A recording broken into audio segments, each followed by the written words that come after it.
So Nikita, are you there?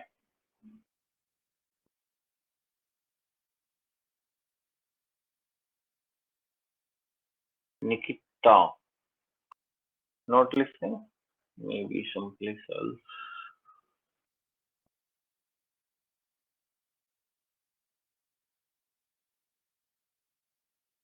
Mhm. Okay. One of the most easiest chapter of all in chemistry. This could this you could have done from the NCERT itself, I think. Okay, very easy chapter here, but we have to study it to understand the intricacies here. Okay, so we will see one by one what are the important things in this chapter. Okay, I think let me start it now. Okay, we have waited enough today. Now see,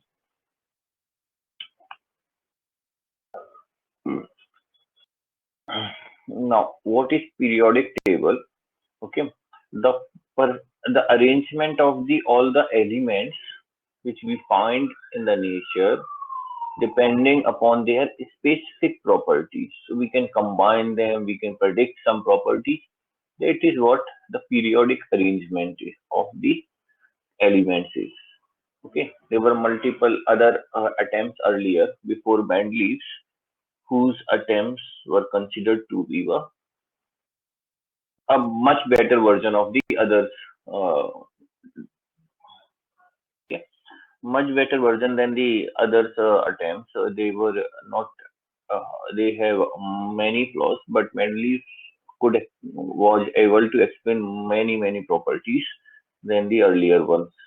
Now, Mendeleev's periodic law says he says that physical and chemical properties of elements are the periodic function of their atomic weight. Okay, so this is the main crux here regarding Mendeleev's periodic law. Physical and chemical properties of elements are the periodic function of their atomic weight. Now, what are the characteristics one by one we will see? Based on atomic weight, only 63 elements were identified. Novel gases were not discovered. Okay. Now, he was the first one to classify in a systematic manner horizontal rows and vertical columns, etc. Okay.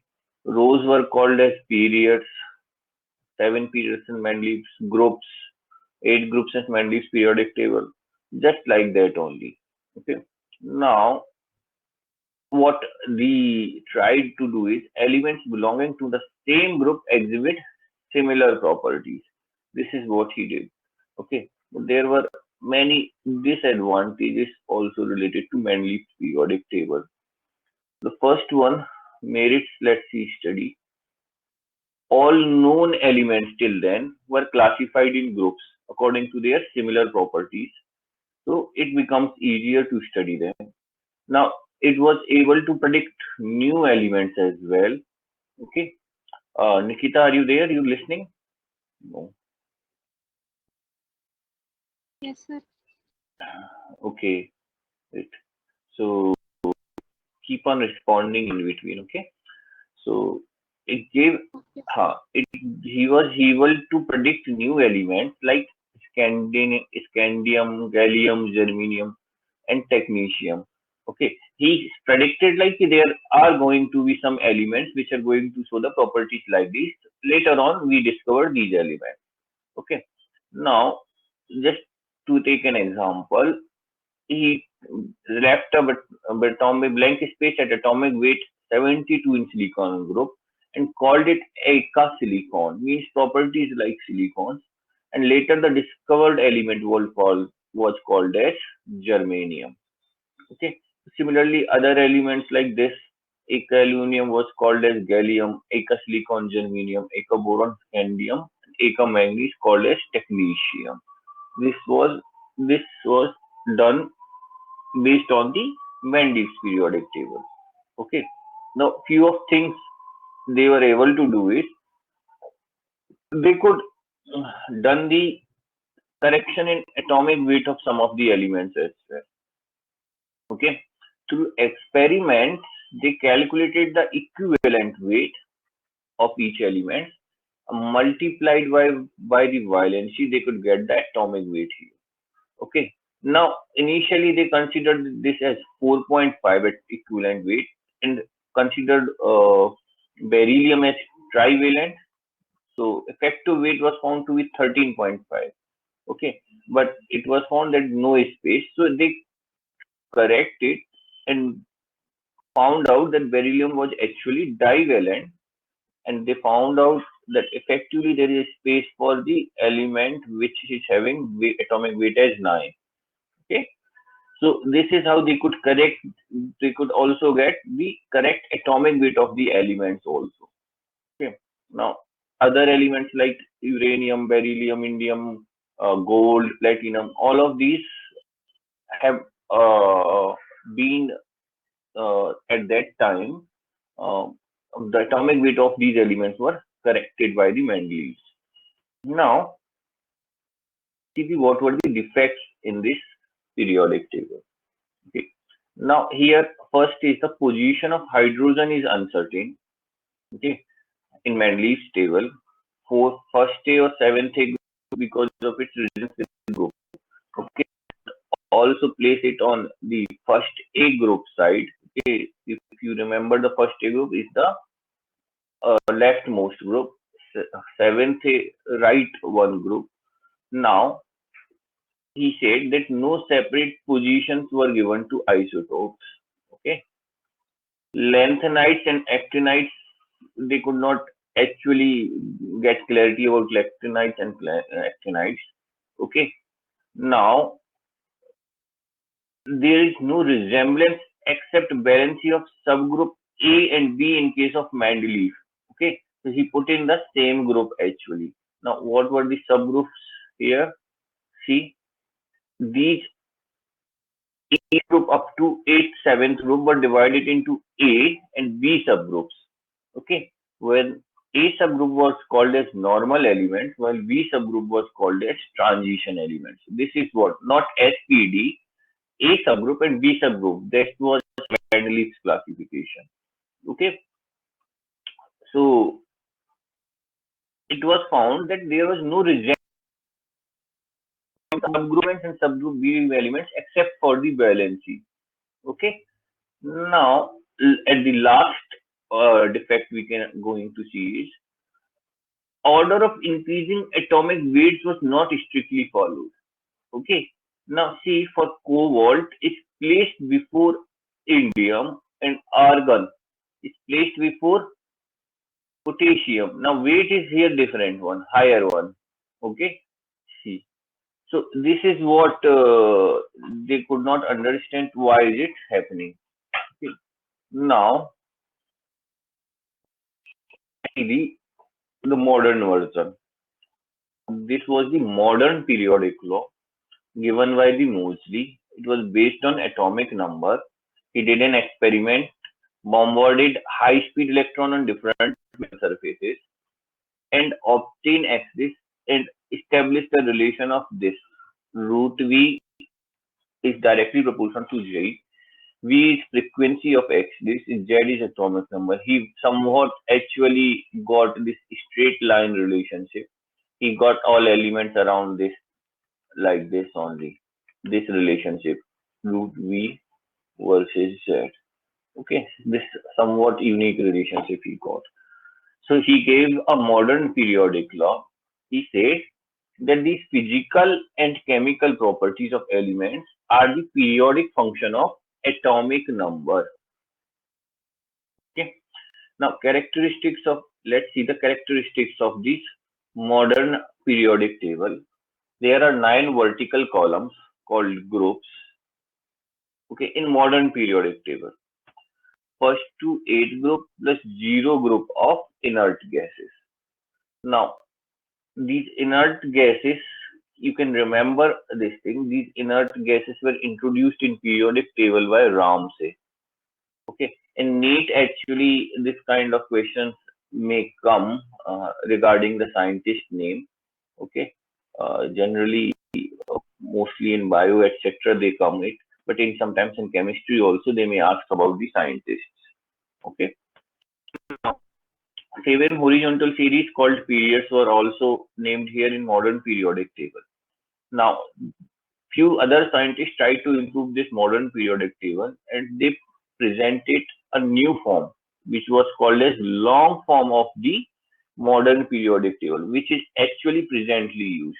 Okay, whatever the present periodic form you see, this is the one. First is it is based on Bohr, Bury, and Rang model. He said Bohr, Bury electronic configuration concept.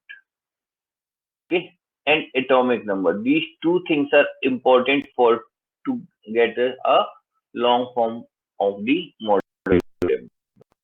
Now, model proposed by Rang and Werner. Okay, Rang and Werner proposed this periodic table, but it was based on the concept of the Bohr-Bury. Okay, now there are seven periods, 18 vertical columns. You already know it. Okay, in periodic table. Okay, these different rows and columns here. Okay, I hope something like this. Okay,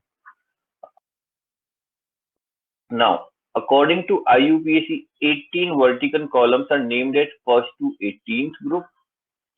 Okay, elements belonging to the same group having same number of electrons in the outermost shell. Okay, so their properties are similar.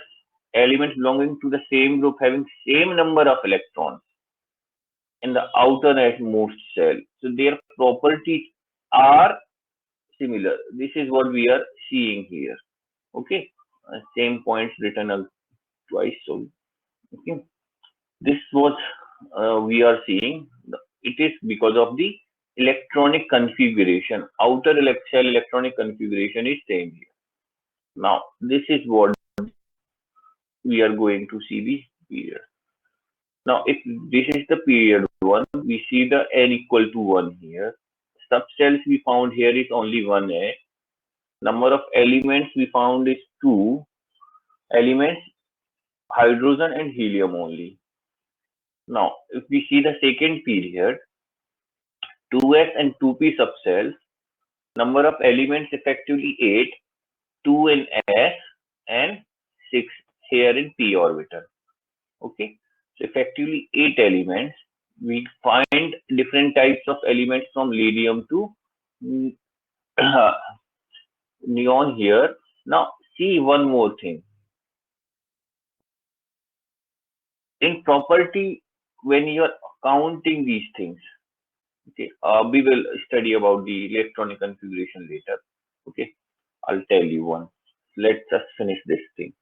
Shreyas said, when n is equal to 3 here, okay, we are still seeing two type of subcells, 3s and 3p. Okay, now see here 3s, 3p. Okay, now here you are not seeing the 3D one. Okay, this if you remember the above principle. Okay, so 4s is gonna be filled first, not 3D. That's why you are not seeing the d orbitals in the third group. Okay, although those are of same orbit, third orbit, but they are found in the fourth period. Elements, electrons in the 3D orbital. The number of elements in third group are still 8 because there are two orbitals only, s and p. Okay, s and p, 2 here, 6 here. Sodium to argon, 4s, 3d, 4p. Effectively 18 elements. Apart from 2 and 6 here, you will get 10 elements in d orbital. So overall 18 elements you can get here. One electron each, 18 electron in outer orbital cell. Okay, so number of elements are 18 here. Potassium to krypton. Similar way you can see here one by one all type of elements. Okay, here on the sixth row onwards, sixth period onwards, you get the F elements also. Okay, now F is going to have 14 electrons. Okay, so one by one, they effectively overall element you get is 32. Okay, now in seventh period, you are not going to see 7p orbital. Keep in mind. Okay, no, the maximum orbital we are going to see are the 7s subcell. Okay, this is the highest subcell which we are going to see. Okay, this keep in mind. Okay, apart from that, 5f and 60. Now let's see the some important terms of related to periodic table. Okay, now if we see second period elements like lithium, beryllium, boron, they shows the diagonal relationship with third period elements magnesium, aluminium, silicon, etc. like this here. Okay, lithium diagonal relationship with magnesium, beryllium diagonal relationship with aluminum, boron diagonal relationship with silicon. So why is it so? Because they have the same ionic potential value. That's why they shows the similarity in property. Keep in mind, same ionic potential which is charged by radius. This is the reason for the diagonal relationship. Now, other observation, third period elements, sodium, magnesium, aluminum, silicon, phosphorus, sulfur, chlorine, these are called as typical elements because they represent the properties of other element of their respective group. See here, this is what because of this diagonal relationship only. They are properties of other elements of their respective groups. Now, last one. Atomic number of last inner gas element is 86. Okay, okay. This is the last inert gas. Above this, all are not inert. There is no inert gas. Okay. Number of gaseous elements are 11. Hydrogen, nitrogen, oxygen, chlorine, chlorine plus noble gases. So in their natural state, number of gaseous elements are 11. Number of liquid elements are 6. Okay, which are liquid in their natural state. These are cesium, francium, gallium, mercury, bromine, and unbium. This is EUV. We will study about this one. Now, keep in mind, bromine is the only non-metal which acts in liquid form. These are important informations. This one here, diagonal relationship. Okay. Now, if we have found out gaseous and liquid elements, then we count number of solid elements. Okay, these are 95 in number, other solid elements. If they are discovered elements are, let's assume 112, solid elements are 95 here. Now, second period contains maximum number of gaseous elements. They are 4 in number. Second period, nitrogen, oxygen, chlorine, neon. Okay, very simple information. You may already know these information. Let's see the nomenclature of elements now. Okay. What he did was after 100, if you have, he gave some of these suffixes here. You see here, zero for nil for zero, un, bi, tri, quad, pent, hex, sept, oct, n. So how do we name 101? Un, nil, unium. Okay. So symbol would be U and U. Okay. Unnilbium, U and B. Okay. Unniltrium, U and T. Just like that only. But you have to keep in mind some of these important IUPAC official name as well. Okay.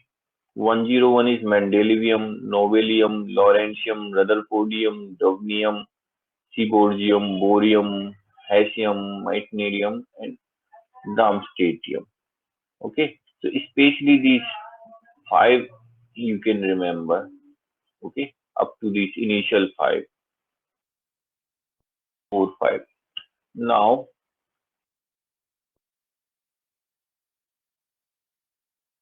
let's see the classification of elements now. How in the current periodic table elements have been classified. Now see the S block elements here. Okay, elements of the periodic table in which the last electron enters in S orbital, we called it S block elements. Okay. Now S block orbital can accommodate maximum of two orbitals. So their general formula are NS1 and NS2 respectively. Okay. For the these type of NS1 depending upon the 1s1, maybe 2s1, 3s1, just like that. Those will be the outer orbitals. Okay. Now first A group elements. Okay. These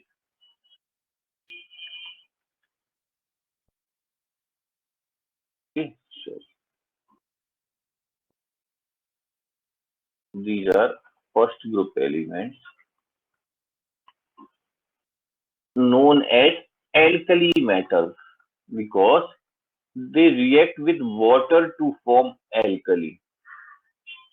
Okay, lithium, sodium will react with water to form NaOH. That's why they are called as alkali metals.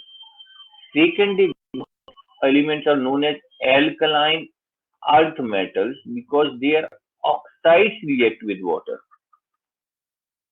Okay, beryllium, magnesium, and radium. Okay, this is your second. This is first A. This is your second A element. Okay, so these are the different type of elements in second A group. Why do we call it alkaline earth metal? Because their oxides react with water to form alkali. Okay, and these are generally found in soil or earth. Okay, these are generally found in soil or earth. We call it alkaline earth metal. Okay, now total number of elements are 14. We can count it here. How many are there? 7, and there is one here. Francium 57, radium are radioactive elements, while hydrogen and helium are gaseous elements. Helium.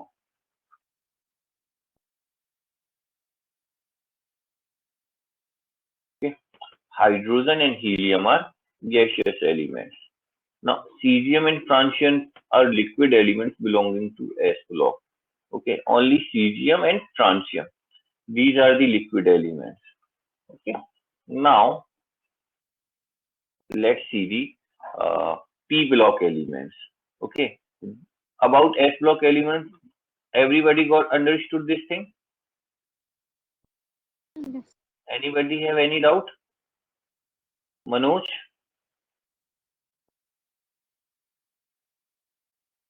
Manoj? Not No, sir. listening. Okay. Uh, now, let's see the period P block elements.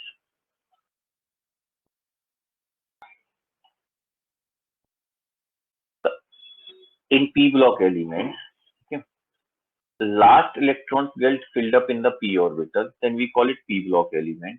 Okay, 6 electrons it can accommodate, divide it into 6 groups. Everybody know third A to 7A group and 0 group. Yes, general formula NH2 P216. Okay, and Sir, zero group कौन सा? inert group, the last one. Okay, okay. Noble gas. Yes, Noble gas ना? 100. Huh? Noble gases, right? Okay. देखो, this is written. This zero group elements are having the formula NH2P6, which are inert. Okay, NH2P6, the last group here. Okay, now because their energy levels are fully filled, all these s orbital and p6 are fully filled, so they do not react with any element. No extra space available for electron to come, not extra electron available to donate. All orbitals are filled completely, so that's why they are enough. Now, total number of p block elements are 30. Okay, excluding helium. This is what I want you to remember. It is depicted here because of its electronic configuration, but it is counted in s block elements. Okay, excluding helium. Now we will see there are 9 gaseous elements: neon, argon, krypton, xenon, radon, okay, fluorine, chlorine, oxygen, and nitrogen, which are belonging to P block. Okay, apart from that, two, gallium and bromine are liquids. Okay, 9 gaseous elements and other are liquids. Now, if we will see P block, we want to divide them into metals and non-metals. Okay, and metalloids, step-like thing drawn in the periodic table. I'll show you later on. We discuss the P block chapter. Okay, when we will discuss the P block elements in detail, I'll show you everything here. Okay, we will discuss which are metals, which are non-metals, which are metalloids. For now, periodic table about periodicity, we will study this much only. Okay, now let's see the D block elements. Now, in D block elements, last electrons get filled up in the D orbital, so we call it D block element. Group third to seventh V, eighth, first V, and second V. This is called or D block element. Now, see in D block elements, electron gets filled up in the d orbital of the penultimate cell. You remember why are we calling penultimate cell? Because fourth orbit in row, fourth orbit after 4s, we are filling the orbit electrons in 3d orbital. So this is the penultimate cell here, third one. Okay, not the outermost cell. Okay, so this is what we call. This is why we are saying that electrons get filled up in the d orbital of the penultimate cell. Now, sir ये तो d log. Sequence सब में continue रहता है ना, जैसे 1s2 2s2 अपन ये लिखते हैं तो ऐसे ही तो लिखते हैं ना Yes. पूरा 1s2 2s2 हाँ हाँ हाँ 2p हाँ फिर 3s तो हाँ सबको हाँ पेनल्टी में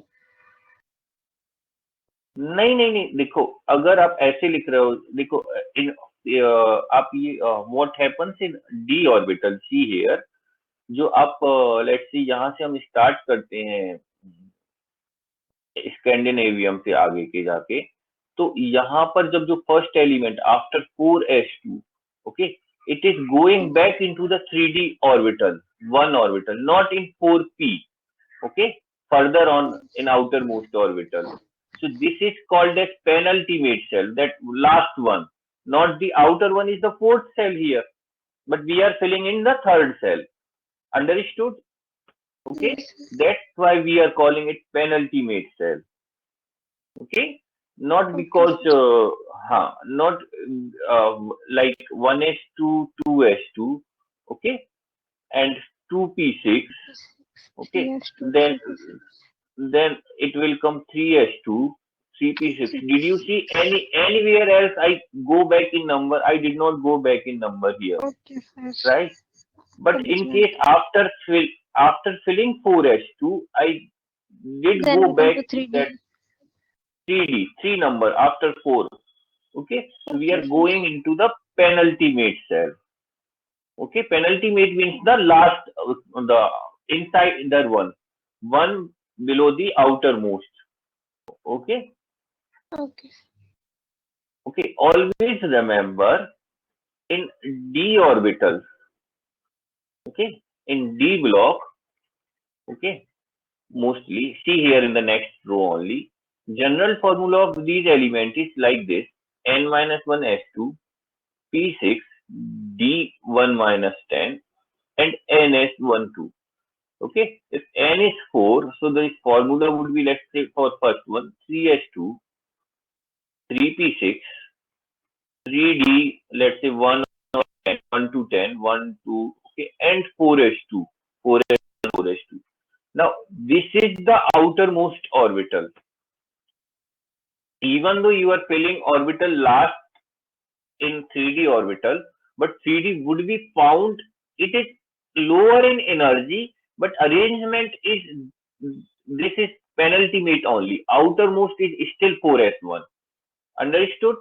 The cell orbits, okay, the 3D, if this is one, second orbit, third orbit, or I make another fourth orbit, this is going to be the outer one only. It is not going to be the case where 4s is going to be uh, below the this one, third cell, but it is lower in energy only. That is what we are seeing here. Lower in energy. Okay, that's why we see here. This 4s1 is lower in energy, so we fill it first. It is easy to fill 4s than 3D. That's why we fill 4s first. Now, out of all D block elements, only mercury is the liquid element. Okay, we will see D block in little detail later on. Okay, for now it's okay. F block also brief introduction only. Element of the periodic table, last electron gets filled up in the f orbital. Now where do we find f block element? From atomic number 58 to 71 and 90 to 103. Lanthanides generally occur. These are lanthanides, we call it. Okay, and these are actinides. Okay. Now these lanthanides 58 to 70 will generally occur in nature in low abundance, and therefore these are called as rare earth elements. Okay, lanthanides. Now there are 28 F block elements in the periodic table. Okay, the elements from atomic number 58 to 70 are called lanthanides, while lanthanides from 90 to 103 are called actinides because they come after the actinium. Okay, now remember, lanthanum or actinium we are not counting as the F block elements. Okay, we are counting after these numbers, lanthanides and actinides. Now, this is one of the important fact here you can remember. All the actinides we see here are radioactive. Okay, nuclear chemistry is not in your syllabus, but the all we study in nuclear chemistry. Okay. Now, all the elements after 92 are called as transuranic elements. Transuranic matlab after urine, after uranium. Okay, that's why we call them as transuranic elements. Now, general formula for these elements is n minus 2 s2. You can see it here that like above principle, we are filling the orbital here. Okay, and the ns2 the last one. If you remember, the 7s is the last orbital. Okay, now let's see the type of elements we see here. How do we categorize them? First is using electronic configuration as the criteria. Now we define them into four type of elements. Okay, inert gas elements, representative elements, transition elements, and the inert transition element. Okay, if this is generally depending upon the extent to which our S, P, D, and F orbitals are filled. Now, in case S and P are completely filled, we call them as inert gas. Okay, but we call them Helium is also inert gas, but we consider its electronic configuration is 1s2 only. Okay. Here, p orbital is not present in case of helium. So keep in mind, in case of helium, we call it as inert gas only, but there is no p orbital here. So if there is no p orbital here, so this is counted in s block only, but behavior is like inert gas only. Okay. Now let's see the representative or normal element. Now outermost shell of these elements is incomplete. Okay. The outer number of elements in outermost shell is less than 8, then we call them as representative elements. Inner cells are complete, all other cells. Okay. Now S and P block elements, except inert gases, are called as normal or representative elements. Okay. All the S block element on the left side, P block elements on the right side, and in between we see the D block. Okay, S, D, P. Okay, just like this one. Now, these two are called representative element because the outermost cell is less than 8. Outermost cell. Now, see if you remember in D block, outermost cell is 4s, which is filled already, 4s2. We are varying with the 3D1, 3D2, etc. So, we do not call them representative, we call them as transition element only. Okay. Now, sometimes what happens is in transition elements, last two cells of these elements, namely outermost and penultimate cells, are incomplete. Now, it is not the case that outermost cell will always be filled 4s2. It may be 4s1 only. Okay. So, this you have to keep in mind here. It may happen. Now, we will see where does this happen. Last two cells, namely outermost and penultimate cells, are also incomplete. We call them as transition elements. Okay. Now see, last cell contains 1 or 2 electrons, and penultimate cell may contain more than 8 or up to 18 electrons. Okay. Their outermost electronic configuration similar to D block elements like N-1, D2-110, NS-12. Now, if we define transition elements, okay, we will find that these have partly filled d orbitals in neutral state. Okay, and now if we are saying that these are partly filled d orbitals, okay, that means zinc, cadmium, and mercury, which are found in second B group here, they have the completely filled d block elements. So we do not call them as transition elements. Okay, because they having D10 configuration in neutral as well as stable +2 oxidation state. +2 oxidation state means when all the elements of the outer electrons are not there. Okay. Now, because of the extra stability which is associated with empty, half filled, and fully filled subcells, okay. Now we find some anomalies here. Now see what happens here. All the 4s orbitals are seeing 2 electrons here, but chromium is having only one element here. Copper is having only one element here, and this is not 9 as it was expected, but 10 electrons. Not 4 in 3d orbital, but completely filled 5 electrons. Okay, so there is no configuration as D4 as such. Okay, where you can see D4, either you will see D3, okay, or you will see D5 configuration. Okay, now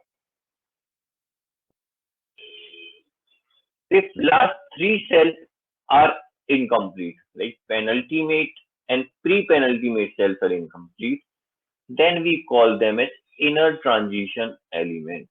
These are related to third B group 3. What we are mostly are talking about are the F block elements here. Okay. Now what happens here is penultimate cell may contain 8 or 9 electrons, but p-valence shell may contain up to 18 and up to 32 electrons. Okay, from 18 to 32. See here, all the s block elements are therefore called as inner transition elements. Okay, penultimate, this is outermost, and n minus 1 is the penultimate cell. Okay, and n minus 2, where f orbital is getting filled. This is pre-penultimate. Okay, this is pre-penultimate. Now, this if you have understood about these elements, let's see how do we define the period block or group of an element here. Determine. Okay. Now, if you know the principal quantum number of the valence, then you can say it's in that period only. Okay. If last electron enter in which orbital, we can know that block. And if a number of electrons in the valence cell and the penultimate cells are known, we can predict the group number also. See here, periodic number outermost cell 5s1. So period number would be 5 here for this electronic configuration. Now see, the orbital is s here, so we can see the block number here because the last electron is 5s1. Okay. Now see here, number of ns electron we counted here. So group number is 1 here. Okay, 5s1. Now see, in this case, period number is 5, 5s2 and 5p2. Outermost is 5 now. So block number is p here. Group would be an ns electron plus 10. Okay, plus np electron. That means 14th group only. Why 10 electrons? Because of the 4d10, 5s2, 4d10 and 5p2. That is how it is being filled here. Now see here, this this part, 7s2 is the outermost. Period number would be the 7. Block number, why is it d here? S is filled, F is filled here, D is unfilled here only. This is the outermost cell. Okay, 6. It will come in the D block. Okay. So what would be the effective number of elements outermost? See, an s electron and n minus 1 d electron, which are 4 in numbers. 2 plus 6. That means it will be found in the 6th group. Okay. This is how you can predict the group numbers as well. Period number and the group number here. Okay. Now, let's see the chapter which we are going to study is the periodicity. Okay. This is what we have come here to study. Okay. So, Nikita, can you tell me what is the periodicity here? It is written here. Regular gradation in properties from top to bottom in a group or from left to right in a period is called a periodicity in properties. They are behaving as per the yes. Now, in a period, the ultimate orbit remains same. Okay, we are saying the 4th period, 5th period, 6th, 7th. So orbit is remaining same here. Okay, but the number of electron gradually increases. Okay, number of electrons. Okay, because the d orbitals and other p orbitals are going to be filled here one by one. S, P. Okay, 4s, 3d, 4p, just like that. But in a group, okay, in a group, let's say this is the group here. Number of electron in the ultimate orbit is going to be same. Okay, number of electrons, but the value of n is increasing. 4, 5, 6, 7. So let's say this is 4s1, 5s1, 6s1, s1. So number of electrons are same in group, but outermost shell is different here. Okay. Now why does periodicity happen? Because of the same outermost shell electronic configuration. Okay. But elements with similar properties occur at interval of 2, 8, 8, 18, 18, and 32. That's why these numbers are generally called as magic numbers. Okay. These are the different, you can see here, no? After uh, hydrogen, helium, helium. So after two, you see the similar property. Okay. So after another two elements, see this next element. So then after another 8 elements, you see other elements. After 8. Now after 18 elements, you see another elements with the similar properties. That's why these are called as magic numbers. Now, why do we see the periodic properties now? Because first is the valency. Okay. Now, what is valency here? The combining capacity of the elements. Okay. This is called as combining capacity of the elements. We call it as valency. Now, this was the old concept which was given by Franklin. He gave the valency with respect to hydrogen first. This NaS, so valency is 1, it corresponds to valency is 2, just like that only. Okay. Similarly, they also try oxygen also to say that sodium Na2 such compound is formed. That's why valency of the sodium is 1 here.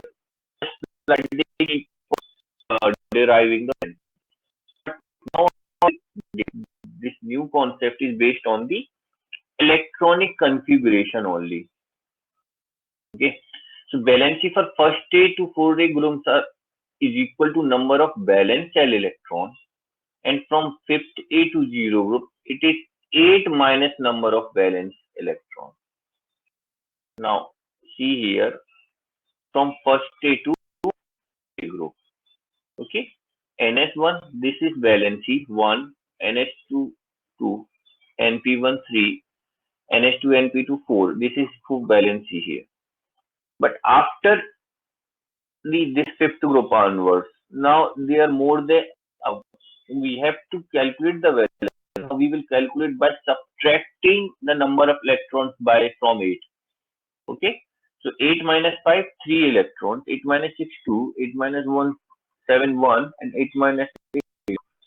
So this is the balances of the each elements in different groups. Okay. Now you can see in each group, each element is going to have the same valencies. Okay, because the number of valence electrons are same in all of these group. Okay. Now this is the important concept. This actually creates many exceptions in your periodicity. Okay. So what happens in periodicity due to screening effect? Let's study one carefully this. Now see, there are valence shell electron, okay, at the outermost orbit. Okay, see here in the last diagram, this outermost electron. Okay, now these valence shell electrons suffer force of attraction due to the nucleus. Nucleus is the positive charged one. Photon and neutrons are present. Okay, so this force of attraction is there for valence shell electron. Okay, now due to nucleus, but apart from this, other electrons are making repulsion forces at this electron. Okay, this is the outermost electron. So there is force of attraction towards nucleus, but these electrons are also repulsing this electron. So there is an interplay of attraction force and repulsion force. Now there is a decrease in force of attraction on valence electron due to inner shell electron. Okay, this inner effect, the decrease in force of attraction, is called as screening effect. Okay, or also we call it shielding effect. That is, total repulsive force is called as shielding effect. So this repulsive forces is shielding it from the attraction from the nucleus. Okay. Now, because of this screening or shielding effect, these valence shell electrons are experiencing less force of attraction due from the nucleus. Okay. Now, this reduction in nuclear charge due to screening effect. Okay. Now, because of this, there is effective reduction in nuclear charge. What we are saying is reduction in nuclear charge. Okay. Here, if because of this reduction nuclear charge, we have to calculate a effective nuclear charge here. Okay. Now, what is the effective nuclear charge? If nuclear charge was Z because of the presence of photons and neutrons, then effective nuclear charge would be Z minus sigma, where sigma we are saying that it is screening constant. Okay. So Z effective is Z minus sigma, effective nuclear charge. Okay, this is effective nuclear charge. Okay, now see the Slater's rule to know what is the screening constant here. Okay, now this screening effect of one electron of the 1s orbital is only 0.30. Okay, let's see in case of helium, sigma would be 0.30. So Z effective would be Z minus sigma equal to 2 minus 0.30 equal to 1.7. This is effective nuclear charge of the helium atom. Now, screening effect of VC, so NS and NP outermost orbital electrons is 0.35 only. These are Slater's rule we are studying. Okay, NS and NP orbitals. These are outermost orbitals.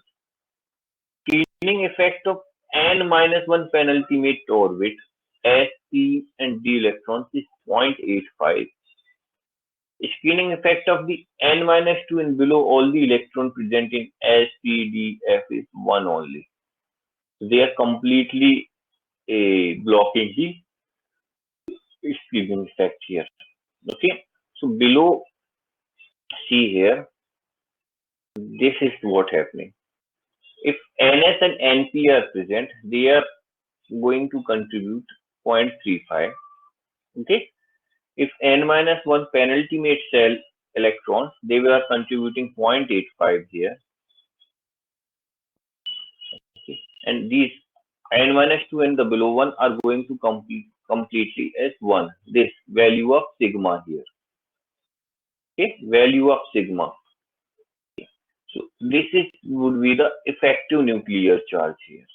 Okay, we are going to calculate effective nuclear charge using Slater's rule only.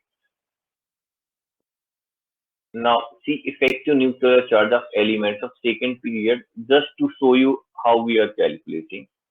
Number of NS/NP electron 1, so we are calculating the sigma here. Okay, outermost orbital. Z is equal to this atomic number 3, 4, 5, 6, 7, 8, 9. N minus 1 orbital is having how many electrons? So 2 electrons here each. So we are going to subtract this one also.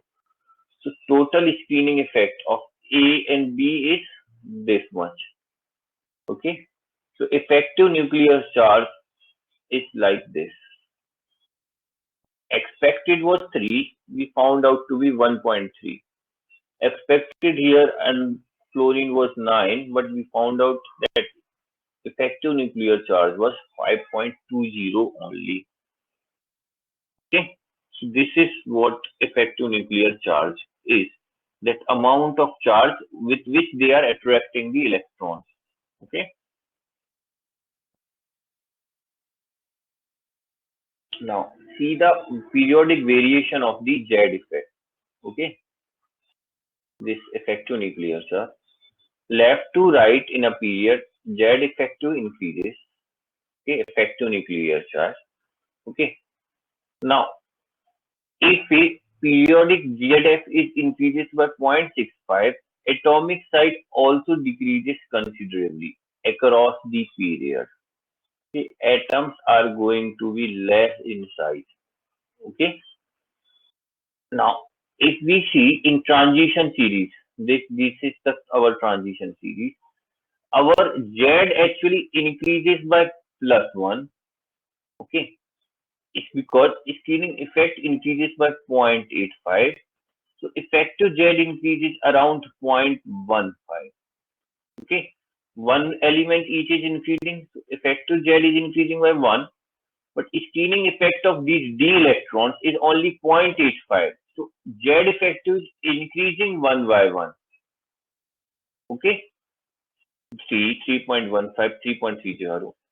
In other, generally it was increasing by 0.65, but in D it is increasing by 0.15 only. This is what we are saying. Okay. Now, if we yes. Now, if we talk about the group, Z effective generally remain constant in a group, except for the lithium, we are sodium, potassium, rubium, cesium, francium.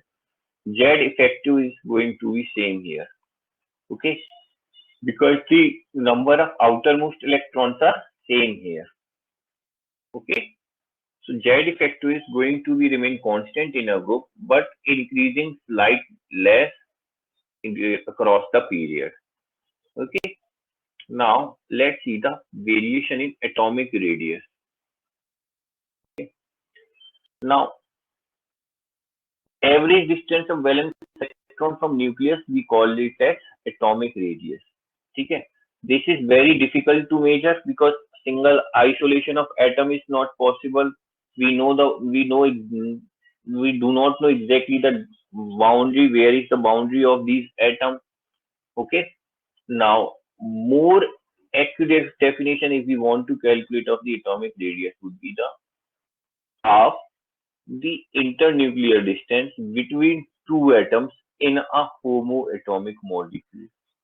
This is our definition of atomic radius. Okay, if nitrogen, nitrogen, oxygen, oxygen, these are homoatomic molecules. So the internuclear distance between these atoms we are going to calculate, and half of that would be called as the atomic radius of the nitrogen. Okay, this half radius will also be the bond length here. Okay, bond length of these atoms. Okay, so what type of bond if we are seeing here, the atomic radius will depend upon the type of bond here. So four type of bonds we will see, and four types of radius we are going to see: covalent radius, ionic radius, metallic radius, and van der Waals radius. Okay, now let's see what are these.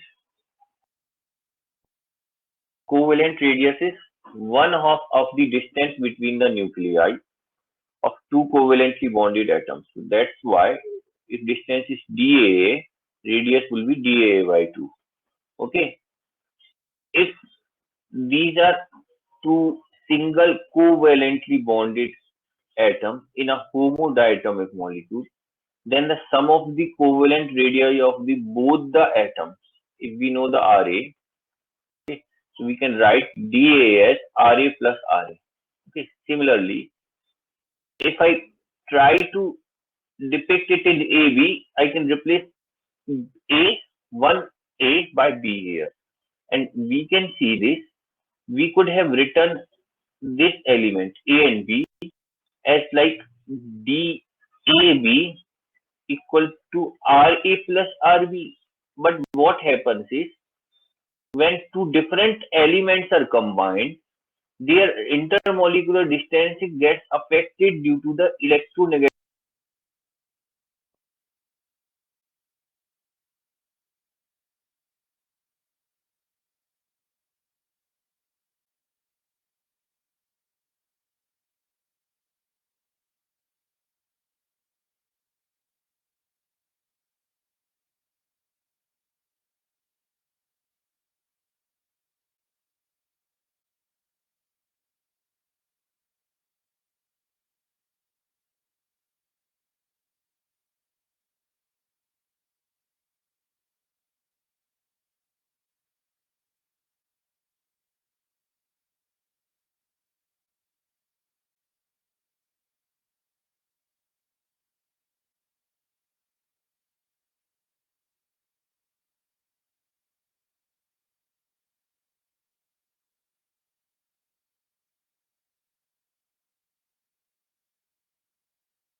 Sorry guys, this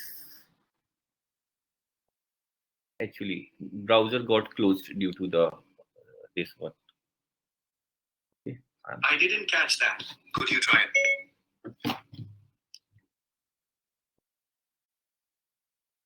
Just a second, है ना? We are going to continue here. Okay, everyone.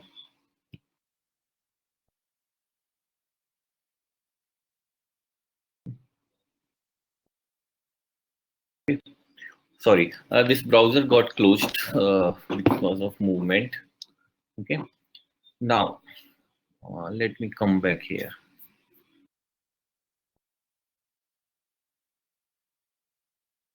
Okay. So we were here, right?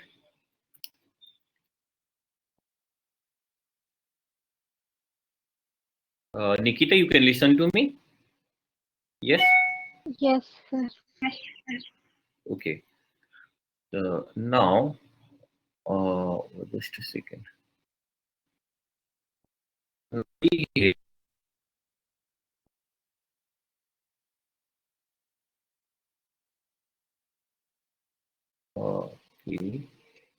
Now, see here. In heteroatomic molecule we were talking about. Okay. In heteroatomic molecules, if two elements are different, A and B, okay, DAB, what happens is due to the different electronegativity of these elements, the experimental values of DAB is less than the theoretical value RA plus RB here. RA plus RB, which is going to subtract from 0.09, and this is the electronegativity difference of A and B here. This is going to be little bit difference. Okay, so effective nuclear distance is going to be reduced because of electronegativity, we are going to see the less distance between these elements here. Okay, now Pauling actually gave us the concept of electronegativity of two different elements as DAB equal to RA plus RB minus C1XA minus C2XB, where C1, C2 are some coefficients for atoms A and B respectively. Okay, this you do not have to study, just I'm trying to show you how in present time this intermolecular distance is calculated. Okay. Now let's see what is the metallic radius here. Okay. Now I see in solid state we will study here, but see here, metal atoms are generally assumed to be a closely packed spheres in the metallic crystal. Those who are studying the solid state in 12th class, they may have learnt this one. The metallic crystal, how is it formed? Now these metal atom spheres are considered to touch one another in the crystal. So we can calculate the half of the internuclear distance between the two closest metal atoms. Okay. Now, if we are seeing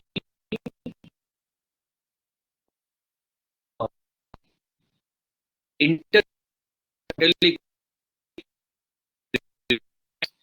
okay. Now this metallic radius is generally, that's why, is greater than the covalent radius here. Okay. Now see, metallic radius and covalent radius of potassium are 2.3 angstrom and 2.03 angstrom. So now you can see here for potassium, the metallic radius is higher than the covalent radius. Now let's see another type of radius is van der Waals radius. Okay. Now molecules of non-metal atoms, okay, those are general gases. Okay. Now when we cool them, we get a solid state. Okay. Now in this solid state, these are going to be formed as the aggregation of the different molecules. Okay. Different molecules are present here. Okay. Inside solid state. Okay. Now these molecules are held together by the van der Waals force. There is no covalent bonding arrangement at all. So what we do here is we try to find a distance between the nuclei of the two adjacent atoms, okay, belonging to two neighboring molecules of a compound in the solid state. Now see what's happening here is we took two gases, okay, these are, let's say, O2, O2, and we are calculating a distance between two neighboring molecules here. Okay, these distance between this one. This is D here. This distance, half of this distance, we are going to say that it is equal to van der Waals radius. Understood this one? Two different molecules, the distance between adjacent atoms of these molecules we are calculating, and half of that distance we would call it as van der Waals radius. Okay. Now you can see here is, if this distance is going to be much higher than the metallic radius, and metallic radius is going to be much higher than the covalent radius. Okay. Now you can see the example here of chlorine atom. In chlorine, van der Waals radius is 1.8 angstrom, while covalent radius is just 0.99 angstrom. These are the definitions related to the van der Waals radius. Now let's see the ionic radius here. Okay. Now in case of ionic radius, what happens here is a neutral atom changes to a cation by the loss of one or two more electrons. Okay. Now one by the gain of one or more electrons. Now see, the magnitude of the charge on cation anion is equal to the number of electrons lost or gained respectively. Okay, this is what we are going to see in case of ionic compounds. Now ionic radii of the ions present in ionic crystal, then we can calculate by using radius of cation. Okay, now also with the radius of anion. Now we see what we do here. Okay, this is one cation.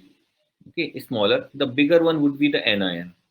Okay, Now we are calculating the intermolecular distance here, okay, between the two ions, okay, and we call it as ionic radius. Okay, this is what we are going to see. Now, why radius of cation is generally, you already know. First, how does cation know? Cation loses either one electron from its outermost cell, remove electron from the nucleus to the remove the nucleus electron from the outermost cell here.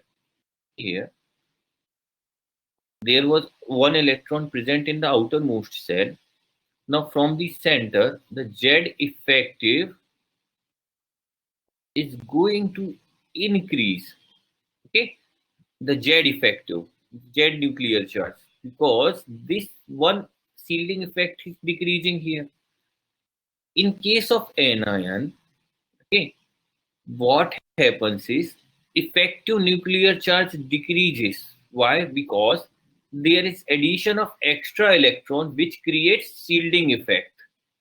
Okay, shielding effect.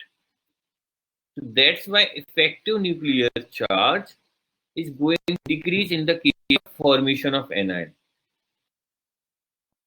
Now, this electrostatic force of attraction between the nucleus and outer electron decreases as the size of anion is going to increase. Okay, as they are going to go further away, the effective nuclear charge is, sorry, the shielding effect is going to be less, shielding effect is going to be high, and effective nuclear charge is going to decrease. Okay, now one more reason we can see is the more and more electrons are present in outermost orbital, they are going to repel each other also. Okay, this is also the reason that the size of the anion, that's why, have very high. Now let's see the factors affecting atomic radius here. Okay, what are the factors related to atomic radius? Atomic radius is inversely proportional to effective nuclear charge.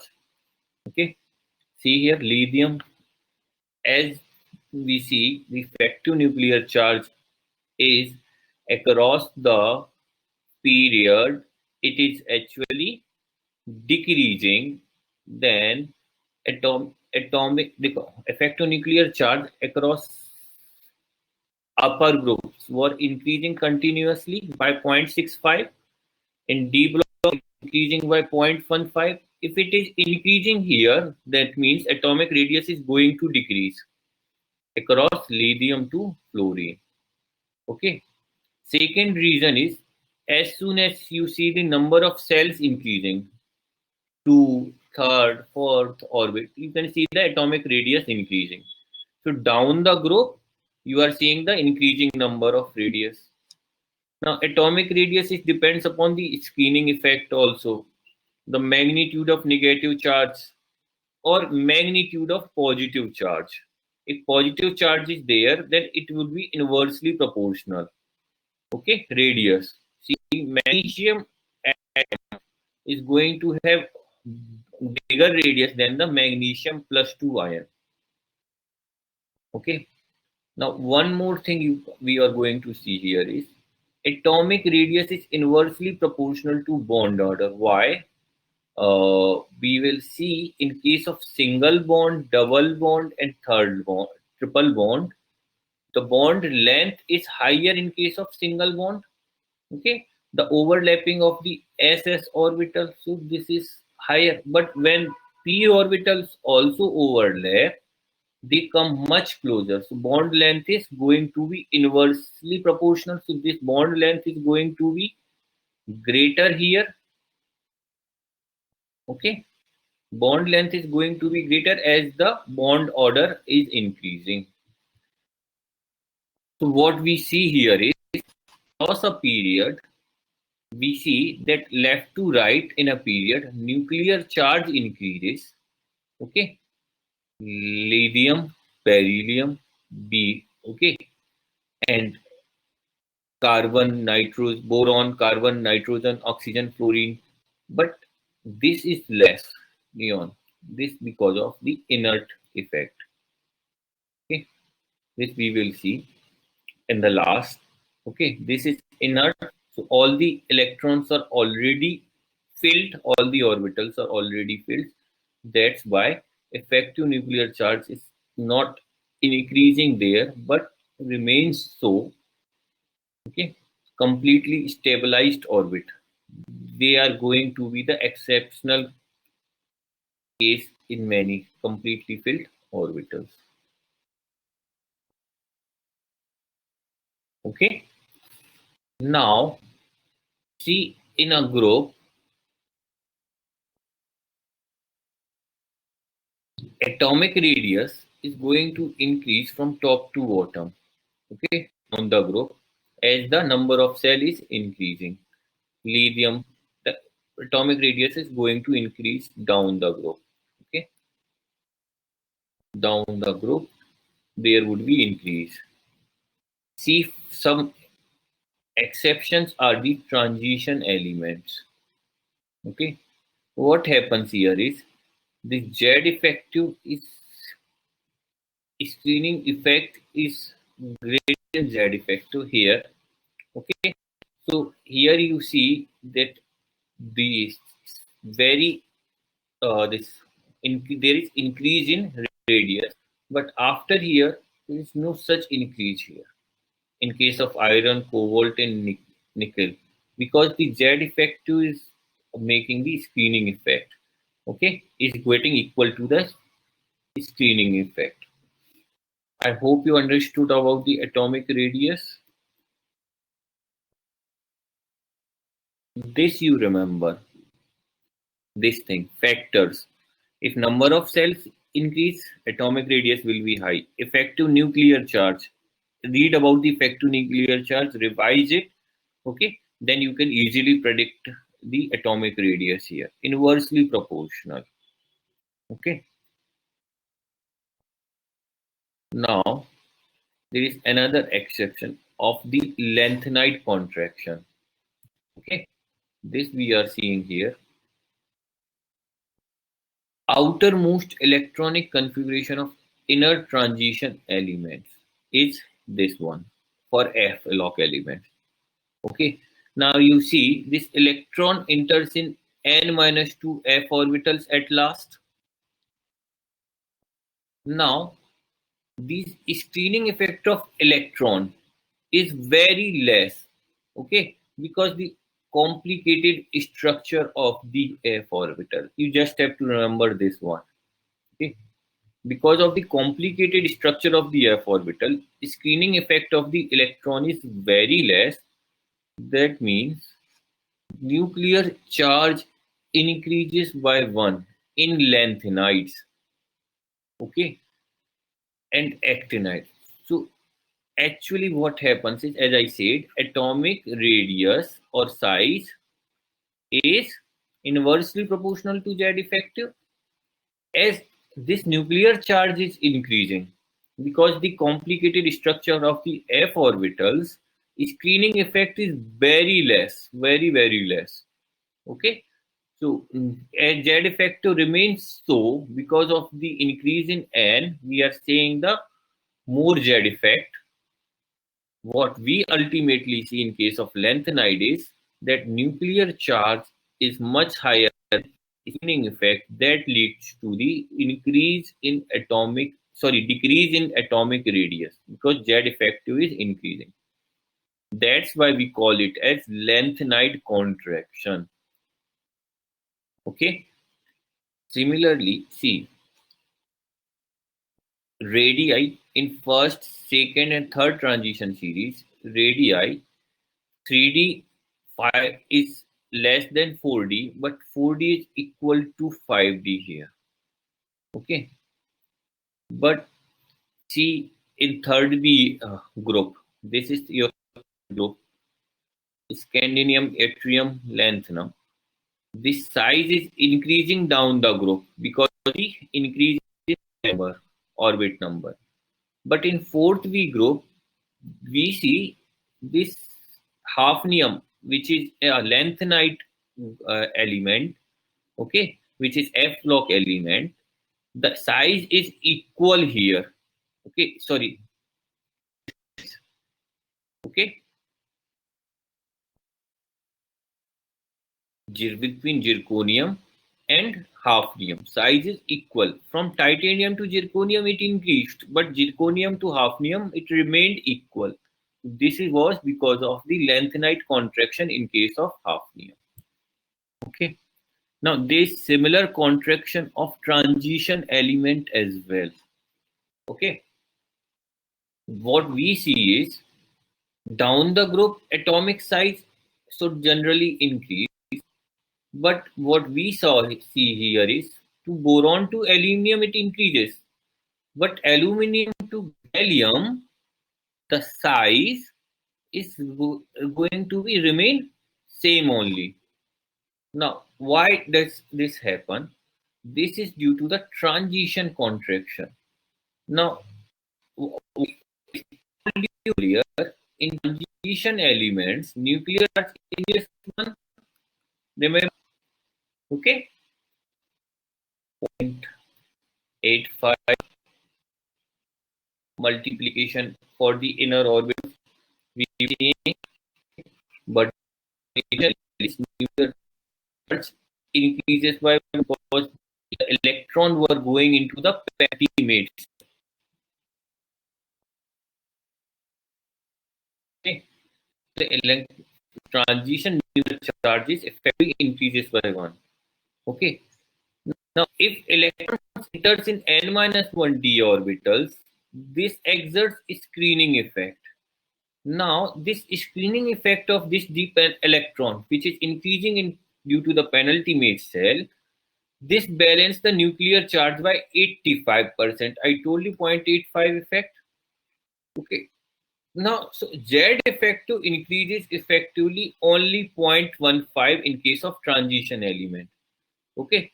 So this increase is so less that atomic size actually remains almost constant here. Okay, after the end of the D elements. Okay, this is what happened: boron, aluminium, germanium, gallium. So D block elements are here only, not before aluminium. In this period, we do not see D block elements. Only in this period we see D block elements. That's why from aluminium to gallium, size remains same here. I hope you understand, Nikita. Yes, I'm getting so. You think So your voice is breaking. Your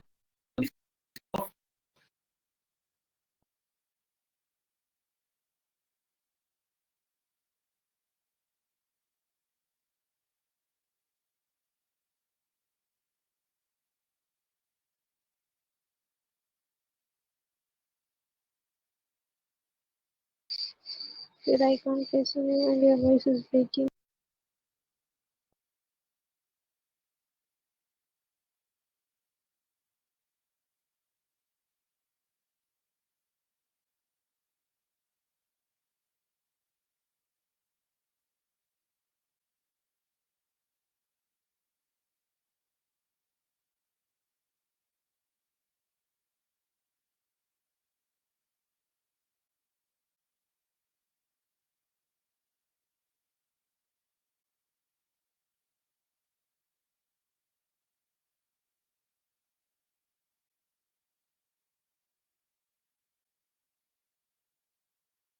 something happened.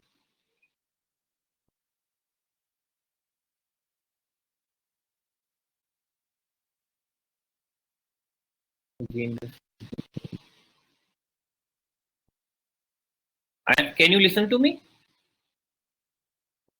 Nikita? Yes, yes, sir. Now screen is visible. Is it coming again? Something again happened. Yes, sir. Now visible now? Yes. we are going to continue here. Okay. Now you can see me here. No. Yes, sir. Can you see me here? Video feed. No, sir. Your video is not visible. Why is it not visible?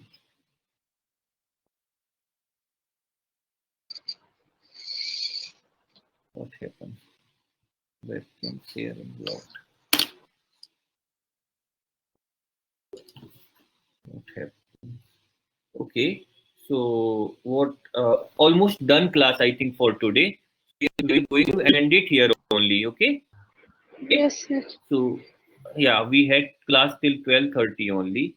So we are going to end it here. We are going to start from this part in the next class. Okay. Okay, And sir. okay.